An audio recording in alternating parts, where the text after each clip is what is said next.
우리 동네 근처에 있는 마트나 편의점에는 수많은 기업들이 출시한 간편식들이 많이 있는데요. 이러한 식품들 중에는 우리 몸을 위협하는 암 유발 식품들 또한 많이 있다고 합니다. 몸에 좋은 음식을 먹는 것도 좋지만 먹으면 독이 될 수 있는 음식을 거르는 것은 사랑하는 우리 가족들을 위해서는 선택이 아닌 필수입니다. 이번 시간에는 마트나 편의점에서 구매할 때 걸러야 하는 식품들은 어떤 것들이 있는지 알려드리겠습니다. 첫 번째는 콜라 사이다입니다. 콜라나 사이다는 탄산이 들어있어 시원한 청량감을 선사하는데요. 또 소화가 안 될 때 마시면 막혔던 속이 내려가는 기분을 느끼게 해줘 지금까지 사랑받는 음료입니다. 하지만 최근 콜라나 사이다처럼 인공 감미료가 첨가된 청량 음료를 많이 마시면 간암에 걸릴 위험성을 높인다는 연구 결과가 나왔는데요. 국립암센터 연구팀은 인공 감미료가 첨가된 청량 음료가 식도암, 위암, 췌장암, 간암, 대장암 등 위장 관암의 위험성과 관련성을 연구해 이같이 확인했다고 밝혔습니다. 연구팀은 이번 연구를 위해 2004년도에서 2019년까지 국제학술지에 발표된 총 38건의 관찰 역학 연구에 대해 메타 분석을 시행했습니다. 그 결과 인공 감미료가 첨가된 청량 음료를 많이 마시는 군은 적게 혹은 거의 마시지 않는 군과 비교했을 때 식도암, 위암, 췌장암, 대장암 등 다른 위장관암의 발병 위험성은 높지 않았지만 간암의 위험성은 약 30%로 높은 것으로 나타났습니다. 아스파탐, 사카린, 수크랄로스, 네오탐, 아세설팜과 같은 인공 감미료는 설탕보다 수백에서 수천 배 달콤하면서 칼로리를 줄일 수 있어 청량음료에 많이 사용되고 있는데 지속적으로 분열하고 성장하는 암세포인 암세포주를 이용한 실험 연구나 쥐를 대상으로 한 동물 연구에서 암을 일으킬 수 있다는 연구 결과가 발표됐다고 말했습니다. 대부분의 위장관암은 인공 감미료가 첨가된 청량음료의 섭취와 관련성이 없었지만 간암의 위험성은 높이는 것으로 나와 설탕보다 200배 단 것으로 알려져 있는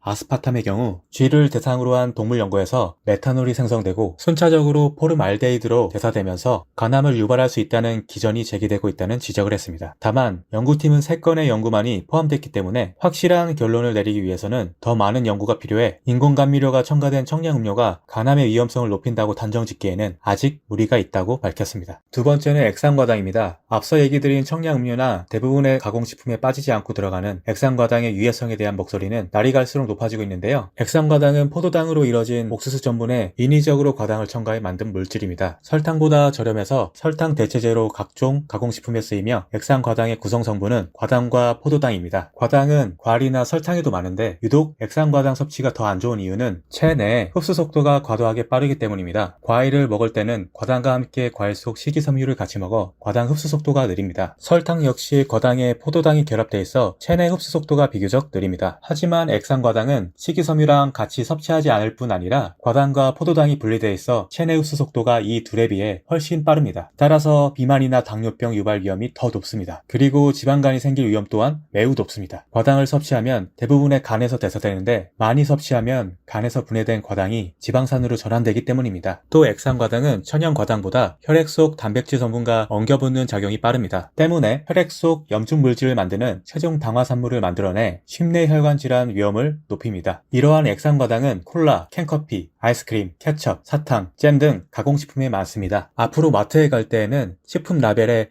액상과당, 고과당, 콘시럽, 옥수수 시럽이라는 글자가 있는지 확인해 봅시다. 액상과당을 완전히 피할 수 없다면 설탕 등을 포함해 하루 25g 미만으로 섭취할 수 있도록 노력해야 합니다. 세 번째는 젓갈입니다. 젓갈은 시장이나 마트에 가면 고소하고 짭조름한 냄새에 군침이 돌아 어김없이 사들고 오게 되는데요. 흰 밥을 끊임없이 당기게 만드는 짭짤하면서 감칠맛 나는 젓갈은 한국인이 사랑하는 국민밥 반찬이자 밥도둑입니다. 그런데 이러한 젓갈이 밥도둑이 아닌 수명도둑일 수 있다고 알려져 화제가 되었습니다. 세계보건기구소나 국제암연구소는 인간에게 암을 유발하는 것이 확실한 1군 발암물질들을 분류해 발표하고 있습니다. 이러한 1군 발암물질에는 현대인이 즐기는 술과 담배를 비롯해 카드미움, 비소 등이 포함되어 있으며 들어가는 재료에 따라 약 60여 종에 달하는 젓갈은 소금이 많아 나트륨이 많긴 하지만 숙성 과정에서 생긴 발효의 맛과 유산균으로 자칫 건강에 좋은 식품이라 여기기 쉽습니다. 그런데 국제암연구소는 얼마 전 벤조피렌과 성면에 이어 젓갈을 1군 발암물질에 포함시켰습니다. 젓갈이 1군 발암물질이 된 건 바로 소금 때문입니다. 소금은 웬만한 음식에 다 들어가는 건데 좀 이상한데요? 물론 소금 자체는 1군 발암물질이 아니지만 젓갈 속에 있는 단백질이 소금의 아질산염과 만나면 니트로사민이라는 물질이 만들어지는데 이 니트로사민이 암을 유발할 수 있는 성분으로 밝혀진 것입니다. 또 젓갈에 들어가는 다량의 첨가물 역시 문제가 됩니다. 반찬 가게에서 흔히 볼 수 있는 명란젓은 원래는 연분홍색에 가깝지만 대부분 먹음직스럽게 보이려고 붉은색을 띠고 있습니다. 각종 향미 고양이와 양념을 넣어 버무린 오징어 젓갈도 마찬가지며 이러한 젓갈에는 원가 절감을 위해 고춧가루는 적게 사용하고 먹음직스럽게 보이도록 하는 발색제인 아질산 나트륨이 들어갑니다. 또 감칠맛을 증폭시키기 위해 디소르비톨, L글루타민 나트륨, 조미액, 백설탕, 물엿까지 다량 첨가되기 일쑤입니다. 따라서 젓갈을 안심하고 즐기기 위해선 성분표를 확인하는 것이 최선입니다. 첨가물이 많이 들어간 젓갈을 되도록 섭취를 피하고 합성 첨가물을 비롯해 원재료의 수가 적은 것을 고르는 것이 좋습니다. 또 안심할 수 있는 젓갈이라도 짠 음식을 많이 먹으면 당뇨 등 성인병의 발병률을 높이고 눈 건강을 해칠 수 있으므로 되도록 섭취를 피하고 적당량 먹어야 합니다. 네 번째는 통조림입니다. 미국 국민의 약 90% 이상의 소변에서 검출되었다는 환경호르몬 비스페놀 A. 우리나라 국민들도 아무렇지 않게 먹고 마시고 있습니다. 환경호르몬 하면 플라스틱 용기를 가장 많이 생각하실 텐데요. 하지만 비스페놀 A가 가장 높게 검출된 품목은 음료수 캔과 통조리 캔이라고 합니다. 캔 내부에는 부식을 막기 위해 플라스틱의 일종인 에폭시 수지를 코팅해 놓았는데요. 이러한 에폭시 수지의 주 원료가 바로 비스페놀 A입니다. 캔 내부의 음식을 가지고 측정하면 비스페놀 A가 고농도로 용출되어 있다고 합니다. 캔 음료, 통조림 음식을 먹는 사람의 혈액에서도 비스페놀 A가 높게 검출되고 반면에 이런 식품을 며칠만 끊더라도 혈중 비스페놀 A 농도가 크게 줄어든다고 합니다. 이러한 환경 호르몬에 대해 잘 모르는 사람들은 대개 이런 식으로 말합니다. 비스페놀 A가 건강에 얼마나 나쁘길래 그래요? 그렇게 나쁘면 왜 마트에서 팔고 있겠어요? 제가 구글 검색에서 번역한 내용 중 간단한 것만 이 정도입니다. 이외에도 국내 건강 다큐멘터리와 뉴스 기사에서도 널리 보도된 바 있습니다. 다섯 번째는 카놀라유입니다. 평소 요리를 하면서 빠질 수 없는 것이 있습니다. 바로 식용유인데요. 한국인이 자주 사용하는 기름인 콩유, 올리브유, 포도씨유, 옥수수유, 해바라기 씨유, 카놀라유 등 항상 주방에 놓여 쓰여질 날만 손꼽아 기다리고 있습니다. 보통 기름은 드레싱용, 후라이팬용, 튀김용 등으로 사용하는데 기름을 공기에 오랜 시간 노출시키거나 높은 온도나 습도에 노출시켜도 쉽게 산패가 됩니다. 물론 높은 온도의 요리를 해도 기름이 산패가 되는데요. 기름이 산패가 되면 독성 물질로 변하고 포름알데히드와 같은 발암물질이나 2차 산패물 등이 몸의 염증과 암을 유발시킬 수 있어 주의가 필요합니다. 그래서 되도록 식용유는 높은 온도에서도 산패가 잘 안 되는 기름을 고르는 것이 중요하고 건강상 양질의 영양성분, 좋은 불포화 지방산을 함유하고 있는 기름이 건강에 좋다고 말할 수 있는데요. 기름이 연기를 내며 타기 시작하는 온도를 말하는 것을 발연점이라고 합니다. 보통 튀기거나 볶을 때 사용하는 기름은 160도에서 180도 사이의 기름들이 주로 이루는데요. 하지만 기름을 이용해 음식을 볶거나 튀길 때 튀기는 온도보다 기름의 발연점이 낮아버리면 도중에 기름이 다 타버려 몸에 안 좋은 발암 물질들이 생길 수 있습니다. 하물며 산화적 안정성이 떨어지는 저품질의 기름 또한 발연점에 도달하지 않더라도 산패가 급격하게 진행되어 건강을 해칠 수 있으니 품질이 좋은 기름을 사용해야 하겠습니다. 이런 위험성이 많은 기름을 우리가 자주 사용하는 식용유 중에 하나 콕 집으라면 카놀라유라고 말씀드릴 수 있는데요. 카놀라유의 발연점은 240도로 높은 편입니다. 발연점이 높아서 좋은 거 아닌가요? 네, 맞습니다. 하지만 카놀라유는 특성상 산화적인 안정성이 떨어지는 기름으로 높은 가열을 요하는 요리에 적합하지 않은 기름입니다. 왜 그럴까요? 2018년 6월 6일에 발간된 논문에 따르면 상업용 오일을 가열했을 때 나타나는 화학적 물리적 변화 측정이라는 연구 결과를 알려주고 있는데요. 이 연구에서는 올리브 오일 3종류와 아보카도, 포도씨유, 해바라기유, 미강유, 땅콩유, 카놀라유, 코코넛유를 높은 온도에 노출시켰을 때 얼마나 변질이 되는지 실험으로 측정하였습니다. 실험은 두 가지 방법으로 실시했습니다. 첫째는 180도 온도로 6시간 동안 계속 가열했을 때의 기름의 산패, 둘째는 240도까지 가열의 세기를 올리는 동안 온도별로 기름의 산패가 어떻게 진행되는지에 대해 측정했는데요. 결과를 나타낸 그래프를 보겠습니다. 첫째 검정색 막대는 가열 전, 둘째는 180도로 6시간 동안 가열했을 때, 세 번째 맨 오른쪽 막대는 240도까지 가열했을 때의 트랜스 지방 비율을 보여주는 결과입니다. 가열 전이나 가열 후에도 트랜스 지방이 제일 높은 기름은 포도씨유인데요. 그 다음은 카놀라유로 240도의 가열을 가했을 때 급격하게 높아지는 것을 알 수 있습니다. 트랜스 지방은 몸에 염증을 유발하고 콜레스테롤 수치를 높여 심혈관 질환을 유발하는 나쁜 기름으로 첫 실험에서는 포도씨유와 카놀라유가 어깨를 나란히 하였습니다. 이런 트랜스 지방이 많은 기름을 오래 사용한 음식을 섭취한다면 동맥경화와 심장병 위험성이 증가하게 되니 주의해야 합니다. 그 밖에 180도로 가열했을 때는 산화 안정성에는 그렇게 특별한 차이를 보이지 않았는데요. 하지만 온도가 그 이상으로 올라갔을 때는 무언가 달라졌습니다. 바로 산패물질 생성량인데요. 240도까지 가열하는 유발하는 실험으로 온도가 올라갈수록 카놀라유 또한 산패 물질 생성량이 치솟으며 200도가 가까워지자 포도씨유를 앞지르게 됩니다. 그리고 극성 물질 비율도 20%나 올라가게 됩니다. 다만 포도씨유는 반대로 200도가 넘어가자 떨어지기 시작하는데요. 그만큼 카놀라유는 온도가 올라갈수록 가열할수록 온도에 민감하게 산패가 시작되는 산화적 안정성이 떨어지는 좋지 못한 기름인 것 같습니다. 산패 물질 비율, 즉 총 극성 물질 TPM 수치는 기름의 밀도, 맛, 상태뿐만 아니라 튀김 물질에도 영향을 주는 수치인데요. 새 기름 기준으로 14% 이상이면 변질이 시작되는 단계이고 22%가 된다면 버려야 되는 상태이니 기름을 이용해 음식을 전문적으로 만드는 분이라면 산패 측정기로 꼭 체크해 보아야 합니다. 부패한 기름일수록 가볍게는 위장질환 또는 소화불량 등을 겪을 수 있으며 산패 과정에서의 발암물질 형성으로 특히나 암에 걸릴 수 있습니다. 상업적인 시설에서 기름은 새 기름으로 자주 교체해주고 가정에서는 산패가 쉬운 기름 종류를 잘 파악하여 잘 사용해야 하겠습니다. 그리고 또 한 가지 놀라운 것은 국내에 들어오는 대부분의 카놀라는 캐나다에서 수입하는데 캐나다산 카놀라의 80% 이상이 유전자 변형 생물체인 GMO 식품이라는 것입니다. 일반적인 유채꽃씨에는 동맥경화나 심장질환을 유발하는 에로신산이라는 독성 물질을 함유하고 있습니다. 캐나다 정부는 품종을 개량해 이 독성 물질을 거의 없앤 유채꽃을 개발하게 되는데요. 이것으로 만든 기름이 바로 유전자 변형 카놀라유라고 합니다. 콩기름을 만드는 콩도 수입산 콩으로 GMO 콩이 대부분이라고 전해집니다. 1996년 세계 최초의 첫 유전자 변형 옥수수가 시장에 등장하였지만 아직도 그것을 먹고 사는 사람들에 대한 안정성 검증이 이뤄지지 않았다고 볼 수 있는데요. 유전자 변형 음식 섭취로 인해 암에 걸리거나 호르몬의 교란이 일어났다는 말도 있지만 지금 한 세대가 바뀌지 않는 이상 그에 따른 문제점은 아직 찾기 힘들 것이란 이야기가 있습니다. 카놀라유는 대부분 유기용매의 유채꽃 씨앗을 녹여 기름을 추출한다고 하는데요. 고전 방식인 압착 방식은 쓰이는 곳은 거의 없다고 전해집니다. 그리고 카놀라유는 비타민 E의 한 형태인 감마 토코페롤을 함유하고 있는데 이 성분은 폐 기능에 좋지 못한 영향을 끼쳐 천식 환자들에게는 추천하지 않습니다. 위의 연구 실험 데이터에서 보았듯 카놀라유 다음으로 포도씨유도 조심해야 할 기름인데요. 다만 스타일은 조금 비슷하지만 영양학적으로 훨씬 좋은 양질의 성분이 많이 들어있어 카놀라유보다는 조금 더 괜찮다고 말할 수 있습니다. 아보카도유는 미네랄과 비타민이 풍부하고 오메가9 성분의 불포화 지방산을 듬뿍 함유하고 있습니다. 발연점 또한 250도로 높아 요리에 적합합니다. 그리고 역시 기름은 올리브유가 최고인데요. 전통적인 압축 방식으로 짜낸 엑스트라 버진 올리브유는 발연점이 낮기 때문에 샐러드 드레싱 오일로 사용하는 게 옳고 같은 올리브유지만 기름의 순도를 높인 엑스트라 퓨어 오일은 발연점이 240도로 높기 때문에 요리용으로 괜찮습니다. 마지막으로 한국의 토종 참기름과 들기름은 다가 불포화 지방산으로 온도에 민감한 특성을 지닌 기름인데요. 발연점이 170도로 낮기 때문에 부침용으로만 사용하시고 절대 프라이팬에 넣어 뜨거운 열에 조리하시는 일은 없어야 하겠습니다. 기름은 잘 사용하면 득, 잘못 사용하면 독이므로 기름의 종류와 특성에 따라 사용하는 법을 달리해야겠습니다. 여섯 번째는 술입니다. 술을 마시면 건강이 안 좋아진다는 것은 누구나 다 알고 있는 사실인데요. 그렇다면 정말 술을 많이 마신다고 암에 걸릴까요? 미국 암연구소에 따르면 술을 마시면 여러 형태의 암에 걸릴 위험이 높아진다고 경고하고 있습니다. 뉴질랜드 오타고대 연구진에 따르면 음주는 간, 결장, 식도, 그리고 유방 등과 밀접한 상관관계가 있음을 10년의 연구 끝에 밝혀냈습니다. 100만 명의 여성을 대상으로 연구한 결과 매주 70g에서 140g의 알코올을 섭취하는 여성이 20g 미만으로 알코올을 섭취하는 여성보다 유방암이 무려 13%나 높게 발병했다고 합니다. 또한 하루 3잔 이상 매일 술을 마시는 여성의 경우에는 발병률이 30%나 더 높다는 결과도 있습니다. 이는 모든 종류의 술이 에스트로겐 수치를 상승시키는데 이 수치와 유방암 발병과 상관관계가 있기 때문입니다. 국내 40에서 50대 암 사망 원인 1위인 간암은 술을 마시지 않아도 걸릴 수 있습니다. 그러나 아직도 간암은 알코올성 지방간을 통해 간암으로 악화하는 경우가 많습니다. 특히 국내에서는 간암 발생률을 확인하기 위해 한국인과 소주를 대상으로 한 연구도 진행됐습니다. 대한간암학회에 따르면 매일 소주 2잔을 섭취한 사람은 그렇지 않은 사람에 비해 간암 발생률이 1.33배 높았다고 밝혔습니다. 미국 농무부 자문위원회는 2020년 식생활 가이드라인 보고서에서 알코올 섭취가 건강에 기여할 수 있는 부분은 하나도 없다라며 건강은 음주를 줄이는 것에서 나온다고 전했습니다. 하루에 2잔 이상의 술을 마시는 것은 암 발병률을 높이고 건강에도 아주 좋지 않으니 주의해야 합니다.